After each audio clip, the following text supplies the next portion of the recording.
여러분 안녕하십니까?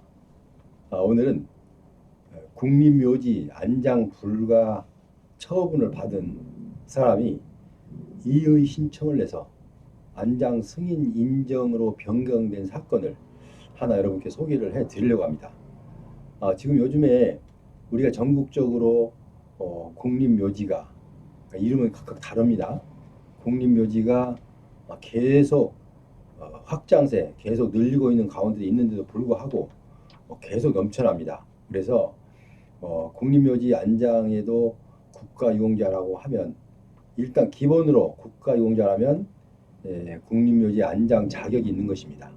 그런데 안장 자격이 기본 자격은 있지만 그의 명예훼손, 그러니까 국립묘지의 훼손을 한 자는 아무리 국가유공자를 하더라도 국립묘지에 안장을 할 수가 없습니다. 자, 그래서 그 영예성이라는 그 단어를 갖고 안장 불가 여부를 결정하기도 합니다. 그래서 국립묘지위원회는 국립묘지 안장 심의 규정이라는 게 있습니다. 이 규정에 따라서 심사를 하게 됩니다. 자, 그렇다면 이 심사가 끝나면 이제 그대로 해야 됩니다.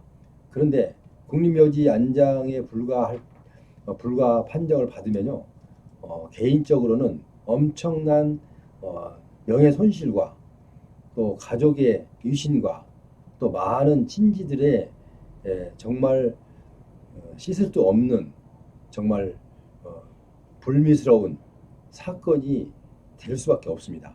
물론 어떤 그 물질적으로 손해를 보는 것이 아니라 그분의 영예성과 그의 가족의 그 가정의 모든 그 존립 여부에 따라서 상당히 타격을 받게 됩니다.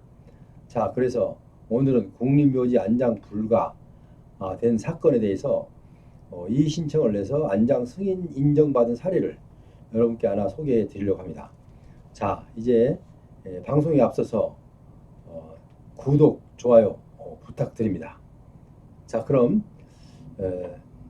안장 심사, 안장 심의 규정의 적용을 보면요, 각 1호에서 10호까지 규정이 쭉 나옵니다. 자, 그 1호에서 10호까지 규정을 제가 하단에 제가 명시를 해 놓을 겁니다.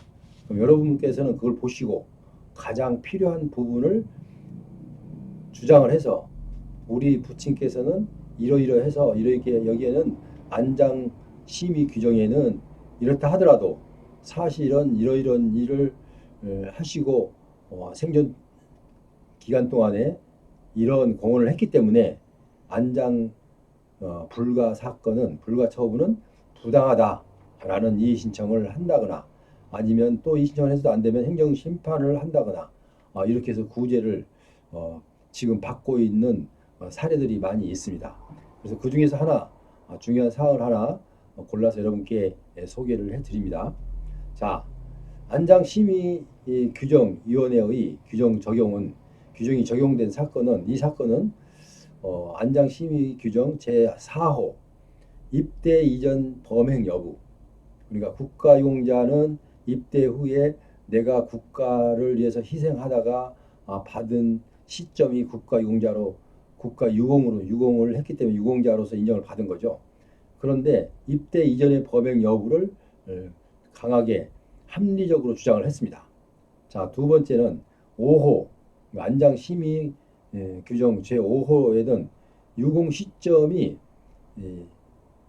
이전 범행 여부, 그러니까 유공 시점 이전 범행이다 여부를 한번 또 갖고 주장했습니다. 무슨 얘기냐면 내가 국가유공자로 인정을 받기 전에 이미 범행이 저질러진 거다. 자, 그러면 이미 이 범행 여부를 국가유공자를 심사를 할 때 왜 국가유공자를 탈락시키지 않고 인정을 해놓고 이제 와서 국가유공자 시점 이전에 있던 범행을 갖고 왜 여기다 적용시켜서 안장 불가 처분을 하느냐라고 강하게 합리적으로 또 이의를 했습니다. 그 다음에 안장심의규정 제10호 국가사회에 기여한 공이 컸다. 우리 아버지는 이러이러한 사회에서 이러이러한 활동을 하셨고 또 군 생활할 때도 이러이러한 활동을 하셨다. 그래서 예를 들어서 이러이러한 훈장을 받고 또 이러이러한 표창도 받고 국가로부터 인정, 국가에 대해서 정말 많은 공헌을 한 사람이다. 그런데 그에 비하면은 안장 승인, 안장 심의 규정에 비록 규정은 있다 하더라도 심의 규정이 있다 하더라도 그 규정보다 우리 부친께서 국가에 유공한 그 유공이 훨씬 크다. 이런 것들을 주장해서 안장심의위원회에서 안장 불가 처분을 한 것을 뒤집어야 합니다. 자, 그러려면 쉽게 한번 안장심의위원회에서 안장 불가 처분을 한 사건이 사실은 다시 번복된다는 것은 사실은 쉽지 않습니다. 왜 그러냐면요. 이제 제가 오랜 세월 공무원 생활을 하다 보면 본인들이 행정관청에서 본인들이 행정처분을 해놓고 이제 이의 신청이 들어오면 보통 보면은 본인이 행정처분을 잘못한 것을 알면서도 일단 그것을 인정을 하지 않으려고 합니다. 그 이유는 뭐냐면 자기가 잘못했다는 것을 인정하고 이의 신청을 받아들여서 인정해주면 되는 것을 그렇게 하지 않습니다. 왜냐하면 자꾸만 다른 항목을 갖고 합리화를 시킵니다. 본인이 이렇게 해서 괜찮게 처분을 정당하게 했노라 라고 계속 주장을 하시는 사례를 제가 여러 건 본 적이 있습니다. 그래서 사실은 공직자로서 그렇게 하면 안 됩니다. 왜냐하면 분명히 인간이기 때문에 공직자 이전의 인간이기 때문에 본인이 본의 아니게도 실수로 아니면은 그 법령 적용의 착오로 잘못 적용을 할 수가 있습니다. 처분을. 자, 그렇다면 그게 이 신청하는 사람이 정당한 이 신청을 해주면 거기서 그렇습니다. 그 이 신청이 옳습니다. 내가 이렇게 처분을 했는데 돌아보니 기각해서 요구한 것이 맞다. 그러니까 그 내가 처분한 것을 취소한다라고 해주는 사건이 거의 없다는 것입니다. 그러나 그런 사건은 그렇게 변경을 해주는 것이 정말 당당한 공무원의 자세라고 보입니다. 그런데 그렇게 하지 않는 경우가 너무 많다. 왜냐하면 자기가 처분한 것을 합리화하기 위해서 그런 사건이 종종 일어날 수 있다는 것입니다. 자, 그래서 이렇기 때문에 국립묘지 예를 들어서 이제 하나 좀 비근한 예를 들어보면 A라는 사람이 아버지가 이제 국가유공자 그러니까 국가에 복무하다가 희생을 받아서 국가유공자가 됐는데 이제 연세가 많으셔서 이제 돌아가셨어요. 돌아가시니까 그때까지만 해도 그 내용을 잘 모르는 국립묘지 안장승인위원회 규정을 잘 모르고 모든 가족과 친지들에게 저희 부친이 몇 월 며칠 사망을 했는데 어디 국립묘지에 안장을 하도록 이렇게 되었으니까 그렇게 아시고 많이 애도해 주시기 바랍니다. 라고 만약에 부고를 띄운단 말이에요. 그런데 막상 이제 돌아가시고 국립묘지에 신청을 하니까 안장 불가 처분이 나옵니다. 자, 그렇다면 이거 정말 황당하죠. 왜냐하면 모든 친지들이나 모든 사람들이 다 이분은 국가용자로서 모범적으로 살았기 때문에 국립묘지 안장되는 것은 당연하다라고 생각했는데 전부 그렇게 생각했는데 모르는 사람들에게 우리 아버지가 이런 죄가 있어서 안장이 승인이 취소됐다. 이렇게 항변하기에는 참 궁색하죠. 그래서 어떻게 보면 그의 가문에 정말 씻을 수 없는 어떤 오점을 남기게 되죠. 그래서 이 사람들이 이 국립묘지 안장 불가 사건에 대해서 상당히 민감합니다. 그래서 제가 볼 때는 안장 승인 인정 승인 심사위원회도 안장 심의 규정이 있지만 그 규정을 사전에 좀 잘 검토해서 긍정적으로 판단해서 명예성보다는 명예성을 훼손한다기보다는 국가에 공헌한 사건을 더 크게 봐서 인정해 주는 것이 옳다고 저는 주장을 하고 있고 어디 가서나 그렇게 항상 주장을 합니다. 자, 그래서 이런 사건이 있을 때마다 참 가슴이 아프죠. 왜냐하면 그분은 평생을 국가를 위해서 희생하다가 또 어렵게 그 상의를 입고 어렵게 살아갔는데 결국은 끝에 마지막에 가서까지도 자기 후손들에게까지 자손들에게까지도 상처를 주는 이런 엄청난 결과가 나타나고 있습니다. 그래서 요즘에는 이제 보훈처에서 또 이런 제도를 했습니다. 이러한 사실을 거울 삼아서 이런 일은 있으면 안 되겠다. 왜? 아무것도 모르는 사람에게까지 이미 모르는 사실을 알려서 부당한 사실을 알리게 된다는 것은 이게 행정으로서 잘한 행정이 아니다. 라고 해서 요새 80세 이상 아니면 75세 이상으로 확대했습니다. 75세 이상 어르신들은 생존에 있을 때 그러니까 아무한테도 알리지 않고 자기 가족들만 알고 왜냐하면 친지들에게는 알리지 않고 내가 국립묘지 안장을 대상인지 아닌지 생존 시에 한번 심사를 받아보는 제도를 지금 작년에 새로 규정을 했습니다.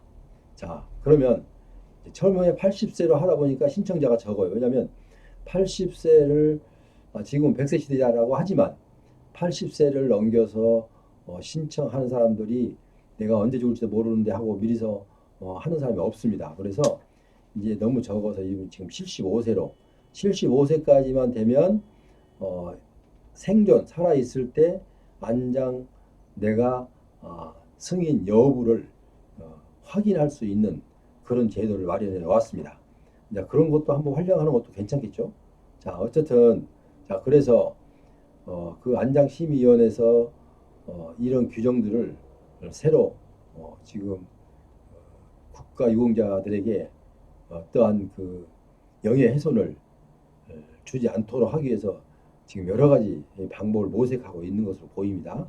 자, 어쨌든 여러분께서 지금까지 국립묘지에 안장 신청을 했으나 불가 처분을 받고 자기 가정 묘지에 지금 안장되어 있는 분들을 만약에 여기서 이 신청해서 회복이 되면 국립묘지로 다시 이장을 할 수 있다는 이런 내용입니다. 그래서 여기서도 정말 두 번씩이나 이분은 두 번씩이나 이 신청해서 비해당 이건 해당이 안 됩니다라고 불가 처분을 받은 사건입니다.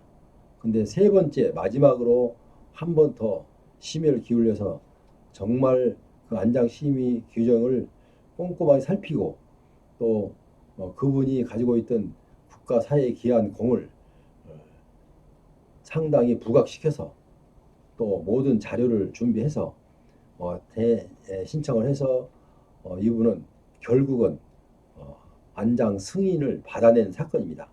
그래서 혹시라도 여러분이 도움이 필요하시면 언제든지 상담을 해주시고 또 본인이 진행이 불가능하다면 제가 그것을 수임받아서 대신 진행해 드리는 일도 하고 있습니다. 그러니까 여러분께서는 국립묘지 안장 부모님께서 국가유공자신 부모님께서 이제 생존에 계시거나 아니면 이미 사망이 있다 하더라도 내가 아무리 생각해도 이런 점으로 억울하다 그러니까 한번 되찾아보고 싶다 이러신 분들은 이미 사망한 분이라도 안장 심의 규정을 다시 한번 심의를 받을 수 있는 이런 기회는 있다는 것을 여러분께 알려드렸습니다.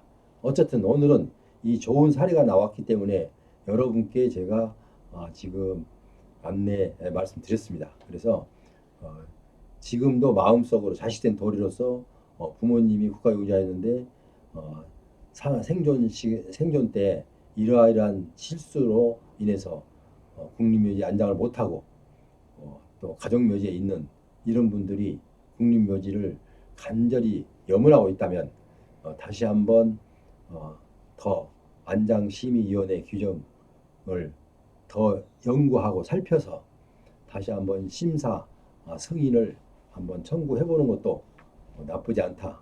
그래서 제가 오늘 여러분께 이 설명을 해드렸습니다. 지금까지 함께 하신 여러분 대단히 감사합니다. 하단에 제가 안장 심의 규정을 1호에서 10호까지 쭉 나열해 놓았습니다. 그러니까 그걸 보시고 그게 여러분께 해당이 된다면 여러분께서 한번 이의 신청을 해보는 것도 하나의 방법이라 하겠습니다. 그래서 여러분께 소개해 드렸습니다. 자, 제 방송이 여러분께 유익했다면 구독, 좋아요 부탁드립니다. 그럼 다음 시간에 또 좋은 정보를 갖고 여러분을 찾아뵙겠습니다. 여러분 안녕히 계십시오.